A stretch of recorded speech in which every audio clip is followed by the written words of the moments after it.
Jangan lupa hargai jerih payah kami dengan menekan tombol subscribe, like, dan komen untuk perkembangan channel ini. Juga sebagai penambah amal jariah Anda di akhirat kelak.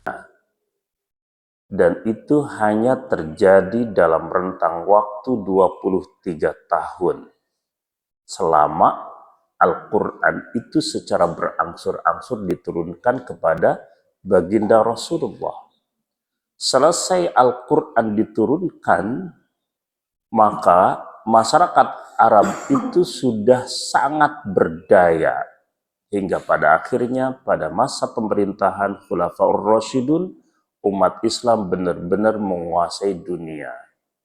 Mengapa itu semua terjadi? Rahasianya adalah karena pergerakan yang sangat deras, gitu ya. Dan keterlibatan para sahabat dalam perjuangan bersama Rasulullah tentu ya bukan perkara yang enteng. Ya. Jadi tahun pertama Hijriah berarti hijrah. Tahun kedua memasuki tahun kedua ada perang Badar. Memasuki tahun ketiga perang Uhud. Itu adalah perang-perang yang sangat besar. Padahal di antara atau di sela-sela dari kejadian-kejadian besar juga itu kemudian banyak yang terjadi seperti yang sudah kita bahas. Kenapa perang Uhud itu terjadi? Hadirin rahimakumullah, tentu karena kemarahan dan dendam orang-orang Quraisy atas kekalahan mereka di dalam perang Badar. Maka ketika musim berikutnya orang-orang Arab itu melihat musim itu tentu diukur dari perdagangan mereka. Jadi perdagangan itu, rihlatus syita wassaif itu sangat vital karena akan menentukan mereka hidup. Mereka tidak bisa hidup kecuali dari hasil perdagangan. Ya, perdagangan ke Syam, perdagangan ke Yaman. Nah, ketika Abu Sufyan, hadirin rahimakumullah, ya, ketika Abu Sufyan pulang dari perdagangannya dan membawa keuntungan yang luar biasa, maka semua hasil dari perdagangan Abu Sufyan itu digunakan untuk membiayai perang Uhud itu. Jadi subhanallah, ya, orang itu kedermawanan itu bisa terjadi meskipun ya dalam keadaan kufur. Makanya kemudian orang-orang yang kufur pun juga berinfak, orang-orang mukmin juga berinfak, ya. Karena itu kita sebagai mukmin jangan kalah infak kita dibandingkan dengan orang-orang yang kufur. Jadi semua, ya. Jadi ini tipe dari masyarakat Arab yang kaya raya itu mereka itu gemar berinfak. Sama juga ketika para sahabat kaya itu menjadi muslim, juga infaknya luar biasa. Ya, coba misalnya, kalau kita lihat bagaimana infaknya Utsman bin Affan ketika akan terjadi perang Khandaq misalnya. Ya, itu kan infaknya luar biasa. Infaknya itu ada riwayat mengatakan 100 ekor unta lengkap dengan peralatan dan perbekalannya. Tapi ada yang mengatakan, riwayat mengatakan 900 ekor unta lengkap dengan perlengkapan dan perbekalannya. 900 ekor unta berapa coba? Ya. Satu ekor unta biasa saja, itu yang biasa dipotong oleh jamaah haji kita, itu kalau dikonversikan 20 juta. Ini 900, ya, berapa miliar itu? Ditambah 100 kuda, 100 ekor kuda. Berapa satu ekor kuda? Ya. Lalu salam gewelnya Utsman bin Affan kepada Rasulullah untuk berinfak itu 1.000 dinar. Bayangkan itu. Berapa infaknya itu kalau dikonversi ke rupiah sekarang? Nah, hadirin rahimakumullah, jadi Abu Sufyan itu memberikan semua hasil perdagangannya untuk membiayai ya peperangan yang akan mereka lakukan pada tahun itu, pada musim itu. Karena itu, dengan kekayaan yang sangat besar itu, orang-orang Quraisy itu bisa menghimpun satu pasukan yang sangat besar. Dan itu bukan hanya terdiri dari orang-orang Quraisy yang tinggal di Mekah, tetapi juga terdiri dari orang-orang Arab Badui yang tercecer tinggal di berbagai pelosok dari perkampungan-perkampungan yang ada di sekitar Mekah itu, yang disebut dengan Ahbash. Ya, Ahbash itu artinya adalah orang-orang yang tercecer.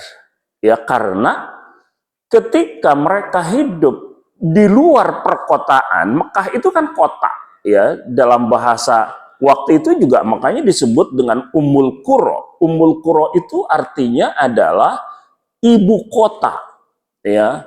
Sampai sekarang kan kita menyebut ketika kota itu sebagai pusat pemerintahan disebut dengan ibu kota. Pada waktu itu juga disebut dengan itu artinya adalah ibu. Ummul Qura. Mekah itu Ummul Qura.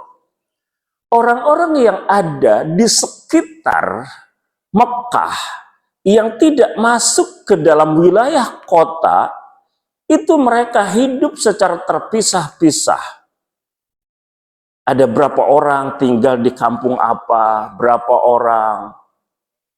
Karena mereka, orang-orang Quraisy itu mampu menggalang satu kekuatan dana yang sangat besar dari Abu Sufyan itu, maka orang-orang yang tinggal di perkampungan itu pun juga mau mereka ikut bersama orang-orang Mekah untuk berperang.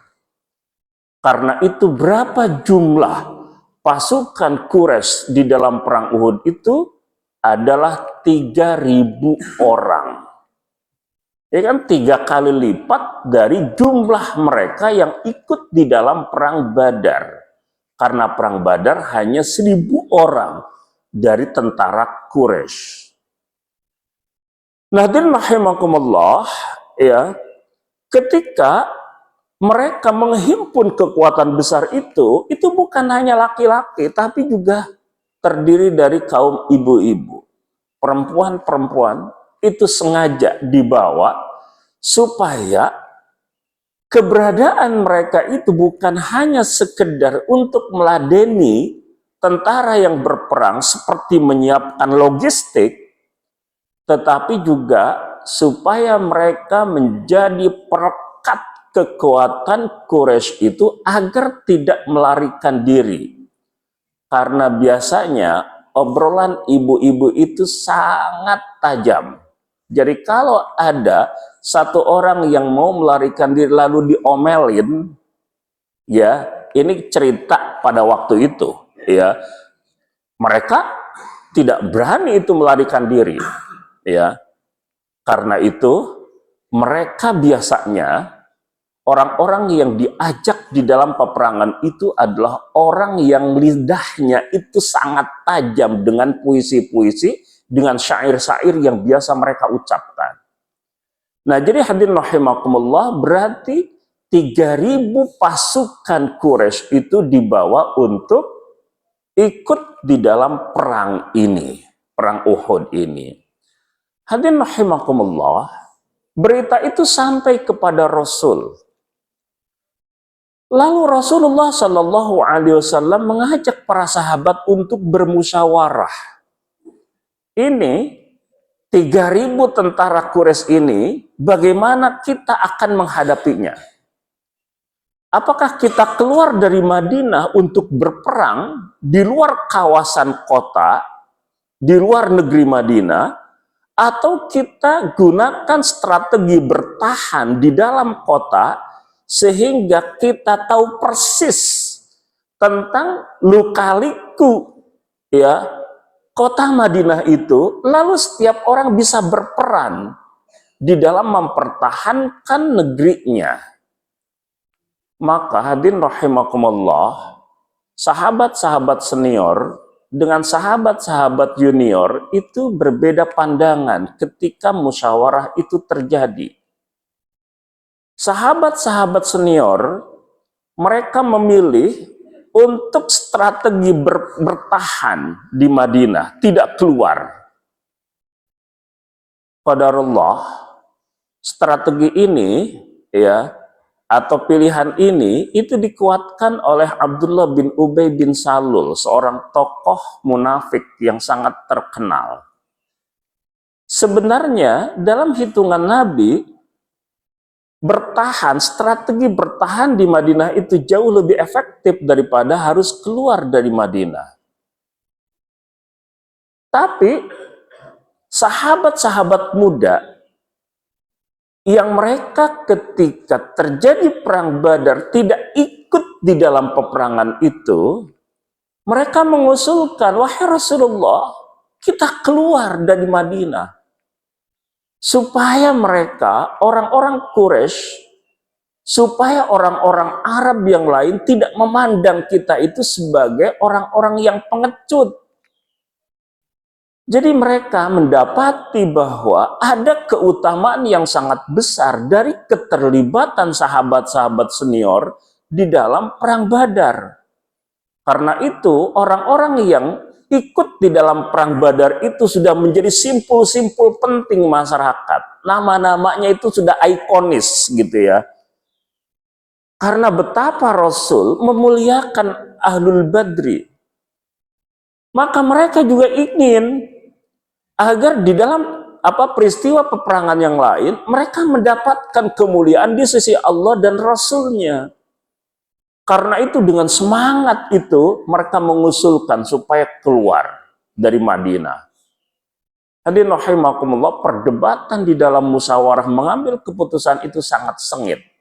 Ya, Rasulullah Shallallahu Alaihi Wasallam tentu beliau itu orang yang dibimbing oleh wahyu.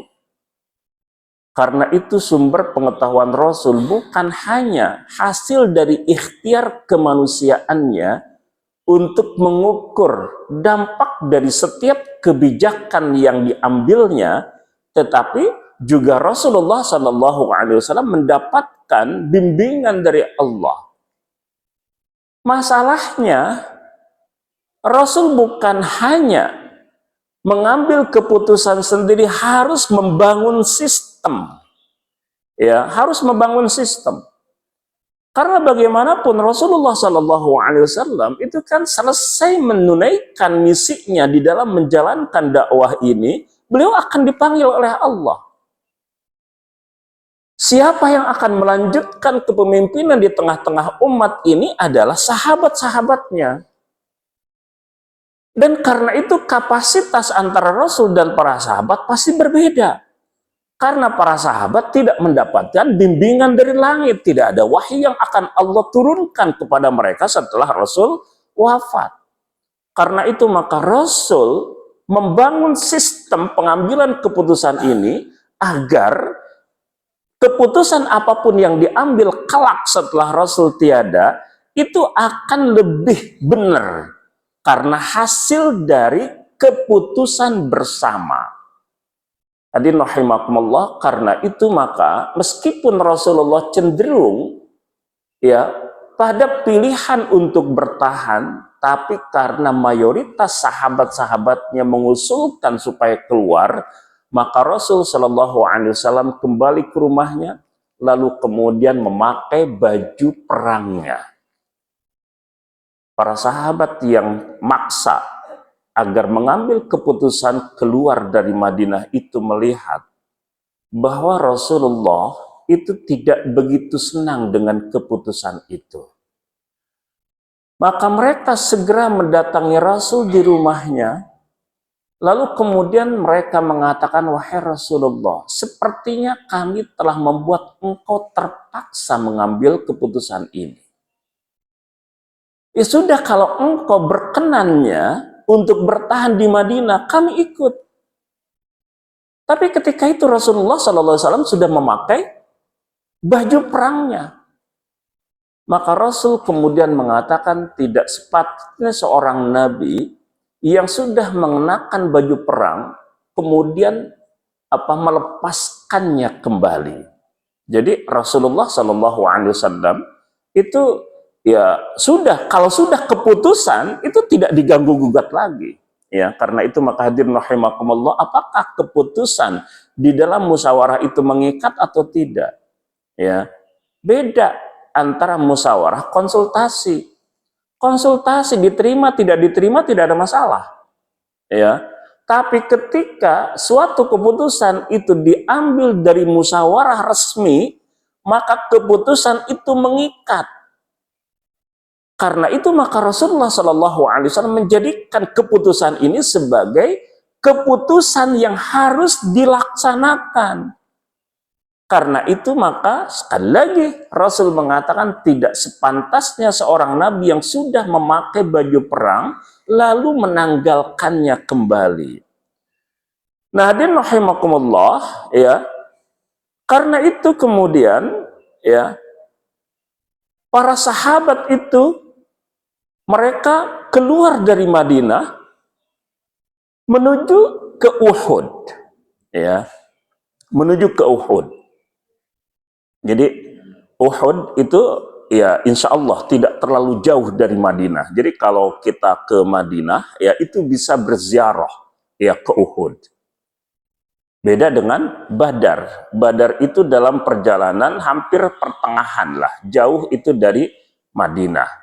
Ya, dulu ketika umroh pertama saya dengan teman-teman itu ingin dari Madinah itu ke Mekah dengan melewati Badar, jalan lama.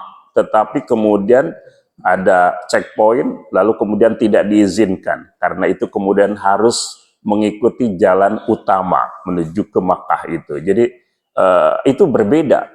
Uhud dengan Badar itu berbeda. Uhud bisa dijangkau, ya. Di situ sampai hari ini itu ada kuburan Hamzah bin Abdul Muttalib yang merupakan Sayyidus Syuhada, ya, tokoh paling utama dari yang syahid pada perang Uhud itu. Nah, hadirin rahimakumullah, ya, berapa orang yang dibawa oleh Rasulullah SAW untuk menuju ke Uhud menjelang peperangan itu ada 1.000 tentara, 1.000 orang. Dan karena itu berbeda dengan perang Badar, karena perang Badar itu hanya sepertiganya, itu kan hanya 313 atau 314 orang saja. Tapi untuk menghadapi perang Uhud itu ada 1.000 tentara yang disiapkan oleh Rasulullah Shallallahu Alaihi Wasallam.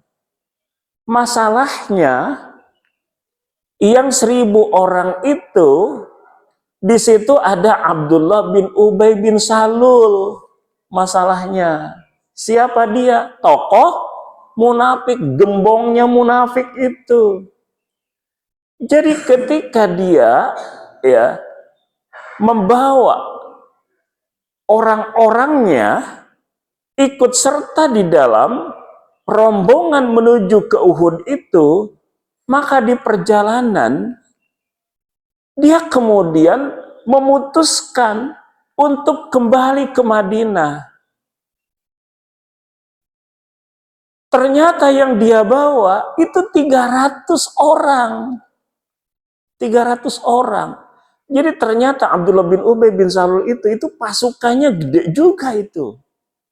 Ya, jadi orang-orang yang mendukungnya besar juga itu. Karena sepertiga dari pasukan yang dibawa oleh Rasul ke Uhud itu ternyata orang-orangnya Abdullah bin Ubay bin Salul, orang-orang munafik. Hadirin rahimakumullah, berarti tersisa hanya 700 orang. Dan 700 orang itulah yang menghadapi 3.000 orang. Hadirin rahimakumullah, kira-kira perbandingan antara 700 dengan 3.000 bermasalah atau tidak?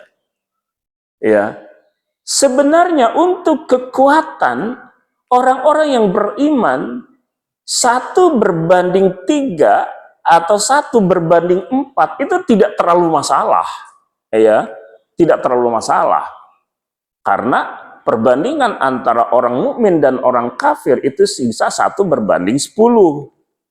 Jadi kalau 1:4, ya, itu tidak terlalu masalah. Nah, karena itu maka pada tahap awal peperangan Uhud itu dimenangkan oleh para sahabat. Masalahnya adalah nanti kita akan bicarakan bagaimana perbuatan-perbuatan dosa melawan perintah Rasulullah, itulah yang kemudian menjadi pelajaran penting yang membuat pasukan umat Islam itu berbalik mengalami kekalahan. Maka ketika Abdullah bin Ubay bin Salul itu menarik diri, ya, menarik diri, tujuannya adalah sengaja untuk memperlemah pasukan Rasulullah SAW itu, agar para sahabat itu mengalami kekalahan di dalam perang Uhud itu. Karena itu maka hadirin rahimakumullah, ya, Abdullah bin Haram itu mencegah mereka untuk kembali ke Madinah. Tapi sayangnya upaya Abdullah bin Haram itu tidak didengar oleh orang-orang munafik itu, ya. Karena itu Al-Qur'an mengatakan apa yang pernah mereka ucapkan ketika itu, "Lau na'lamu qitalan lattaba'nakum." Kalau kami tahu bahwa ini adalah peperangan yang benar, tentu kami akan mengikuti kalian. Jadi mereka menganggap bahwa perjalanan mereka menuju ke Uhud itu adalah perjalanan kesia-siaan, bukan sebuah perjalanan perjuangan, gitu ya. Ya tentu bagi mereka, ya itu bukan perjuangan sesungguhnya, karena mereka tidak punya iman. Karena itu memperjuangkan, mempertaruhkan nyawa untuk sesuatu yang tidak mereka yakini, itu kan kesia-siaan bagi mereka.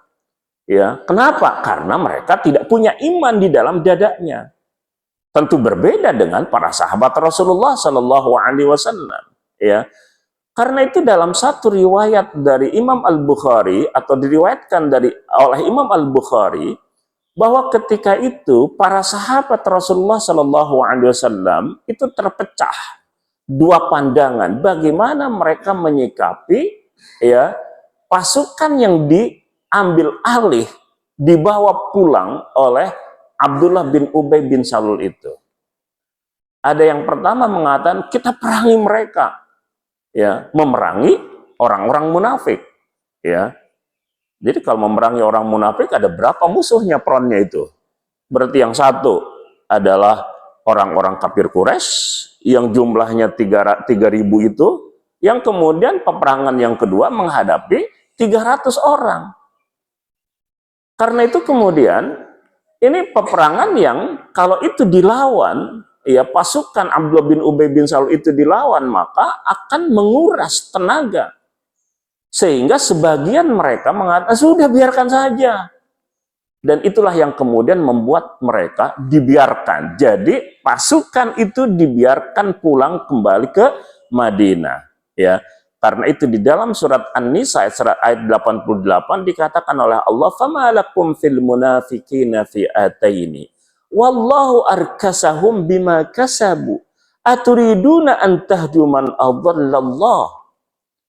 Ya, mengapa kamu itu berkaitan dengan orang-orang munafik itu terpecah menjadi dua, padahal Allah membiarkan mereka terjerumus ke dalam perkara-perkara yang telah mereka perbuat sendiri. Apakah kalian menginginkan untuk memberikan petunjuk kepada orang-orang yang telah disesatkan oleh Allah? Ya, jadi Al-Quran membenarkan sikap bahwa biarkan saja mereka itu kembali ke Madinah. Kenapa? Ya, karena mereka itu tidak layak untuk diladeni. Mereka tidak layak untuk dikerahkan effort kalian itu, usaha kalian untuk memberikan petunjuk kepada orang-orang yang telah disesatkan oleh Allah. Karena itu khatamallahu ala qulubihim wa ala sam'ihim wa ala absarihim ghishawah. Allah itu telah mengunci rapat hati mereka itu sehingga tidak ada celah sedikit pun untuk mendapatkan hidayah. Allah telah tutup penglihatan mereka, Allah telah tutup rapat telinga mereka sehingga mereka tidak akan pernah bisa mendengar hidayah. Kenapa? Karena semua itu diakibatkan oleh sikap-sikap mereka sendiri. Nah, jadi hadirin rahimakumullah, ya, itu orang-orang munafik, ya. Karena itu orang-orang munafik dibiarkan kembali ke Madinah, ya. Tapi para sahabat kemudian berpikirlah, itu gimana? 700 orang menghadapi 3.000 orang. Maka sebagian sahabat itu terpikir untuk meminta bantuan kepada orang-orang Yahudi yang ada di Madinah. Kenapa orang-orang Yahudi? Karena orang-orang Yahudi, ya, itu terikat dengan umat Islam dengan satu perjanjian yang disebut dengan Wathiqah al-Madinah, Piagam Madinah. Salah satu dari poin Piagam Madinah itu adalah mereka menjadi satu kesatuan masyarakat yang utuh. Orang Yahudi diserang oleh pihak eksternal, berarti serangan terhadap umat Islam, dan umat Islam wajib membela mereka. Ketika umat Islam diserang oleh kekuatan luar, maka mereka, orang-orang Yahudi, juga wajib memberikan pembelaan terhadap umat Islam. Jadi usulan itu karena antara umat Islam dengan orang-orang Yahudi itu terikat dengan satu perjanjian. Jadi wajar sebenarnya kalau orang Yahudi itu harus membela umat Islam karena memang kesepakatannya begitu. Hanya saja Rasulullah SAW bersabda, la nastansiru bi ahli syirki ala syirki. Kita tidak akan meminta bantuan kepada orang-orang musyrik dalam melawan orang-orang musyrik. Ya, orang musyrik yang menjadi lawan Rasul siapa? Quraisy. Mereka orang-orang yang menyekutukan Allah. Kenapa orang-orang Yahudi disebut dengan ahlu syirki, orang-orang musyrik? Karena di dalam sejarah mereka telah mempertuhankan Uzair. Sehingga di dalam Al-Quran dikatakan waqalatil yahudu Uzairun ibnullah. Orang-orang Yahudi mengatakan Uzair anaknya Allah. Jadi ada Tuhan selain Allah yang mereka sembah, yang mereka anggap sebagai putra Allah, yaitu Uzair. Karena itu maka di dalam perhitungan Rasul, kalau Rasul itu meminta bantuan kepada orang-orang Yahudi, ya sama saja. Pada akhirnya, ya akan jeruk makan jeruk. Yang dilawan dengan yang melawan, itu sama-sama merupakan orang-orang musyrik. Dan karena itu ditakutkan, kemudian Allah tidak memberikan pertolongan kepada orang-orang mukmin itu selain dikhawatirkan terjadi pengkhianatan sebagaimana pengkhianatan yang lalu. Nah, hadirin rahimakumullah, ya, sampai di Uhud Rasulullah Shallallahu Alaihi Wasallam memerintahkan ada pasukan pemanah. Pasukan pemanah itu ditempatkan, ya, di bukit, sehingga ada bukit Ar-Ruman. Di situ pasukan pemanah itu berjaga-jaga. Berapa jumlah pasukan pemanah itu? Ada 50 pemanah. Dipimpin oleh Abdullah bin Jubair. Mereka adalah orang-orang yang terlatih di dalam memanah. Karena itu maka panahan pada waktu itu termasuk olahraga yang paling disenangi oleh Rasulullah Shallallahu Alaihi Wasallam.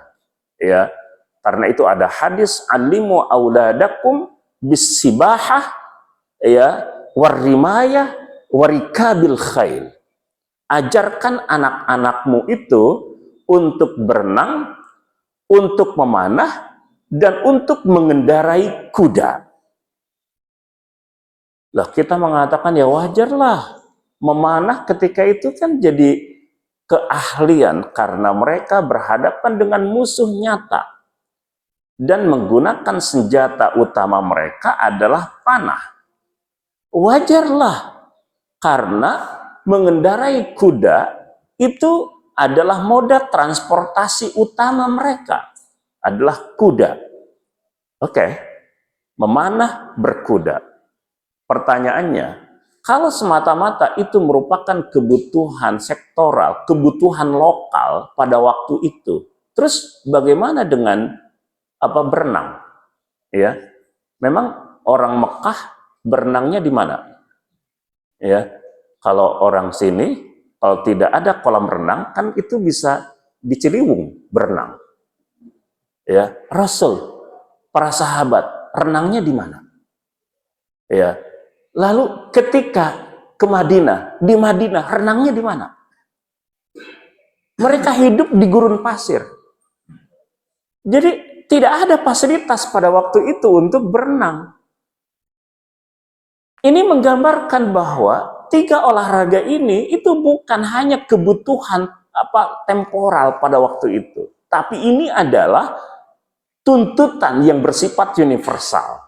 Ya. Nah, hadirin rahimakumullah, 50 orang itu ditempatkan oleh Rasulullah SAW di Jabar Rumat. Ya, Abdullah bin Judah yang luar biasa pada waktu itu ada dua orang sahabat muda.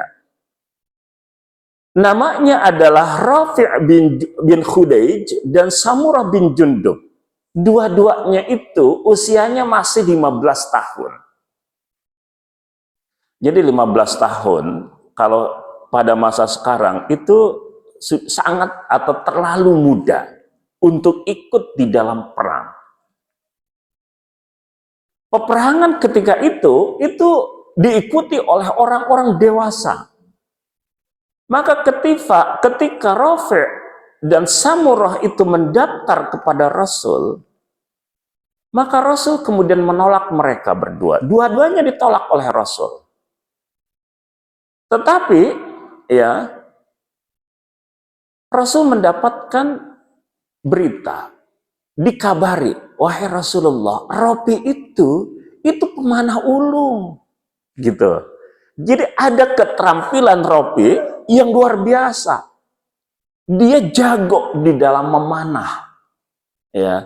Jadi orang-orang Arab ketika itu benar, gitu ya. Dari muda itu belajar memanah itu benar.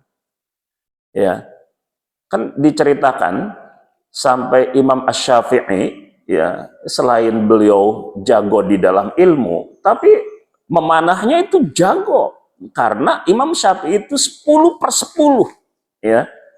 Jadi 10 anak panah itu semuanya di lingkaran yang paling dalam itu, yang nilainya 10. Bisa dibayangkan itu, ya. Karena itu bisa jadi ada hubungan itu bagaimana kemampuan seseorang untuk fokus ketika memanah dengan kemampuan dia untuk fokus di dalam bab ilmu. Rafi dikabari itu, Rafi itu dia jago memanah. Maka kemudian Rafi ya, itu diterima oleh Rasul. Rafi, kamu boleh ikut. Maka tinggal satu itu, Samurah. Rafi diterima oleh Rasul, Samurah itu nggak tinggal diam. Dia mendatangi Rasul, Rafi diterima. Aku itu lebih jago daripada Rafi dalam hal gulat. Jadi Rafi punya keahlian dalam memanah, Samurah punya keahlian di dalam gulat, gitu. Karena itu ternyata dua orang pemuda itu bukan pemuda biasa. Ya, mereka adalah orang-orang yang memiliki keterampilan dalam bab perang. Yang satu terampil dalam bab memanah, yang satu terampil dalam bab gulat.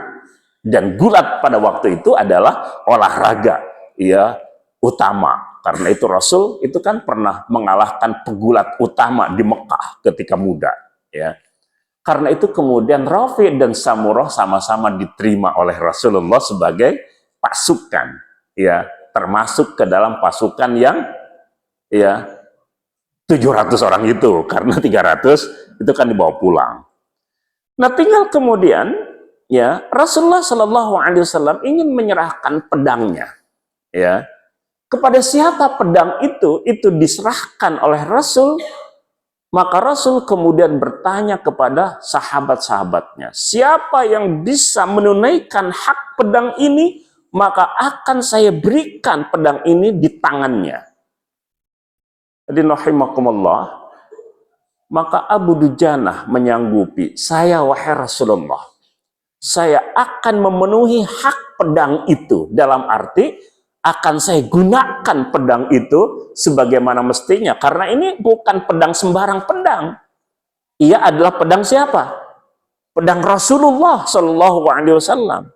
Ya, jadi meskipun pasti berbeda, tapi kalau dalam cerita-cerita peperangan atau kesaktian Cina, ya ungkapannya adalah ini adalah pedang dewa, gitu ya, kurang lebih gitu ya. Ini adalah pedangnya Rasulullah Shallallahu Alaihi Wasallam. Maka Samurah kemudian menyanggupi itu, saya wahai Rasulullah.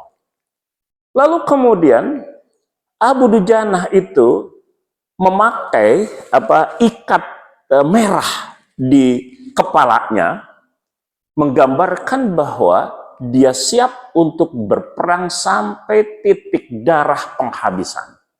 Pokoknya sampai mati, gitu ya. Lalu kemudian beliau mengambil pedang itu, beliau ikat ya kepalanya itu dengan ikat merah, kain merah, menggambarkan tentang kesiapan untuk berjuang di jalan Allah sampai syahid. Lalu kemudian dia berjalan dengan lagaknya biasa, sebagaimana Abu Dujanah biasanya. Lalu kemudian Rasulullah Shallallahu Alaihi Wasallam mengatakan, innaha masyatun yubghiduhallah illa fi misli hadzal mautin. Itu gaya jalan yang dibenci oleh Allah, kecuali di dalam momen seperti ini, kata Rasul, gitu. Jadi jalannya berlaga, gitu ya. Berlaga itu maksudnya adalah menunjukkan tentang pedeknya Abu Dujanah, gitu ya, dalam peperangan itu, ya.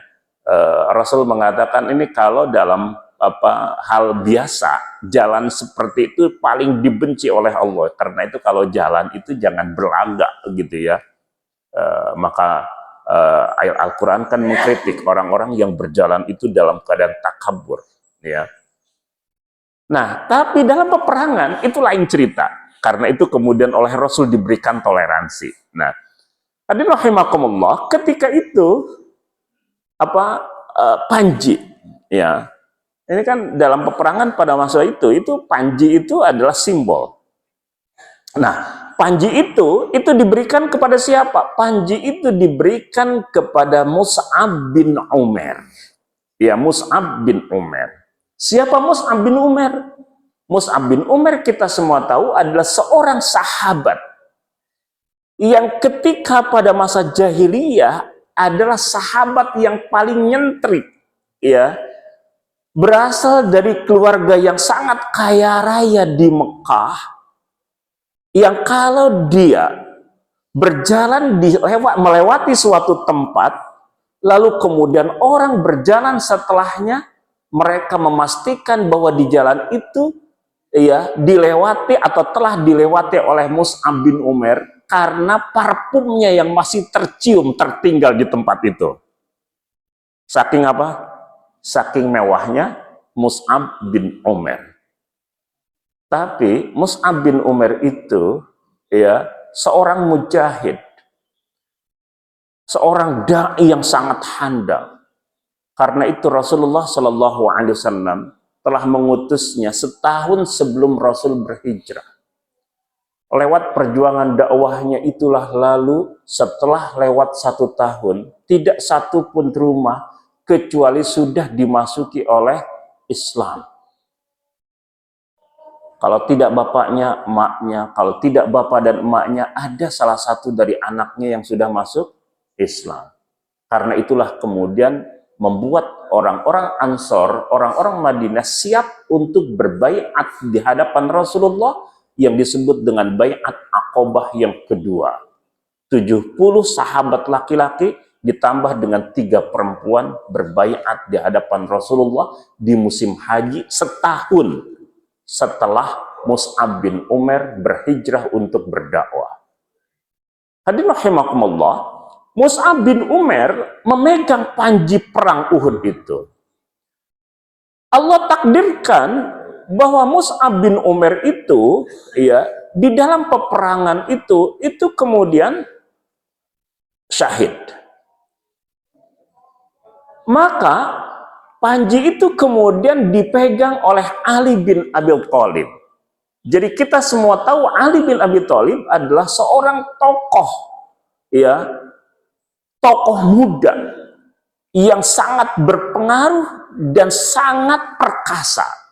Jadi Mus'ab bin Umair itu meskipun berasal dari keluarga kaya raya, tetapi memiliki keperkasaan yang luar biasa. Ya, jadi dalam bahasa kita jangan sampai ya orang yang lahir dibesarkan dalam keluarga yang serba fasilitas ada lalu kemudian menjadi tumbuh kembang di dalam kemanjaan. Ya, Mus'ab bin Umair tidak begitu. Setingkat dengan Ali bin Abi Thalib yang memiliki keperkasaan luar biasa. Karena itu maka para pahlawan di dalam perang Uhud itu ada Hamzah, karena Hamzah meninggal dunia. Ada Abu Dujanah yang tadi memegang pedangnya Rasulullah Shallallahu Alaihi Wasallam, dan ada Mus'ab bin Umair. Hadirin rahimakumullah, ya, saya ingin mengakhiri cerita tentang perang Uhud itu ya dengan Hamzah bin Abdul Muttalib. Hadirin rahimakumullah. Jadi peperangan itu pada masanya atau pada fase awal peperangan itu dimenangkan oleh para sahabat, di mana 1 berhadapan dengan 4, karena 700 berhadapan dengan 3000.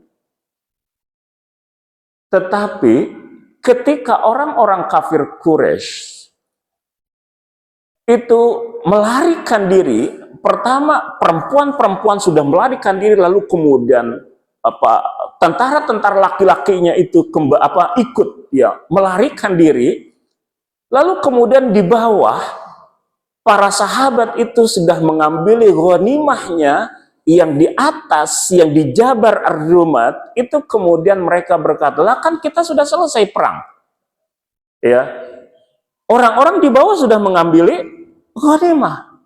Maka kemudian mereka turun, kebanyakan yang 50 itu kemudian turun. Abdullah bin Jubair melarang, jangan. Kita diperintah oleh Rasul, Rasul menang, Rasul kalah, kita tetap harus berjaga di tempat ini. Tetapi mayoritasnya tidak. Karena itu kemudian ketika ya Khalid bin Walid melihat di Jabar Rumat itu sudah sedikit orang yang berjaga, ya, lalu kemudian mereka balik dan kembali menyerang bersama Ikrimah bin Abi Jahal. Jadi Khalid bin Al-Walid, Ikrimah bin Abi Jahal adalah 2 tokoh paling berpengaruh di kalangan kafir Quraisy di dalam perang Badar itu. Lalu kemudian mereka kembali ya menyerang Rasul hingga pada akhirnya ya peperangan itu dimenangkan oleh orang-orang kafir Quraisy. Bagaimana dengan Hamzah bin Abdul Muttalib? Hadirin rahimakumullah, ya, Hindun, seorang perempuan Quraisy, istri dari Abu Sufyan. Jadi ini adalah keluarga yang luar biasa ketika dalam keadaan kufurnya. Ya, meskipun Hindun pada akhirnya masuk Islam. Hindun itu sakit hati ya dengan Hamzah itu luar biasa. Karena keluarganya itu dihabisi oleh Hamzah pada waktu perang Badar. Jadi ada dendam tusumat yang luar biasa. Hingga pada akhirnya untuk perang Uhud itu Hindun itu menyewa seorang budak yang ahli dalam hal tombak, ya, bernama Wahsy bin Harb, khusus untuk membunuh Hamzah bin Abdul Muthalib. Maka Wahsy itu tidak ikut berperang. Yang dia lakukan adalah mengintai di mana titik lemah Hamzah di dalam perang itu. Maka dia ngendep-ngendep, ya, sehingga ketika Hamzah sedang menghadapi peperangan itu, maka kemudian Wahsy melemparkan tombaknya dan persis, ya, mengenai jasadnya Hamzah bin Abdul Muthalib. Lalu kemudian Hindun memutilasi, ya, badan Hamzah itu hingga pada akhirnya hatinya dikeluarkan, lalu kemudian dia digigit, ya, dikunyah oleh Hindun, meskipun dia tidak bisa menelannya. Karena itu maka Rasulullah Shallallahu Alaihi Wasallam, ya, mengalami satu bukan trauma, ya, tapi mengalami satu pengalaman yang sangat berat, ya, di dalam perang Uhud itu, karena orang yang paling dicintainya, pamannya sendiri, Hamzah bin Abdul Muthalib, termasuk orang yang gugur di dalam perang itu dan dalam keadaan sangat mengenaskan, gitu ya. Baik hadirin rahimakumullah, ya, itu sekilas tentang perang Uhud, ya, dan tentu banyak pelajaran yang bisa kita ambil, yang mudah-mudahan bisa kita lanjutkan dalam pembicaraan kita di waktu yang akan datang, insya Allah. Itu saja, Mang Gas.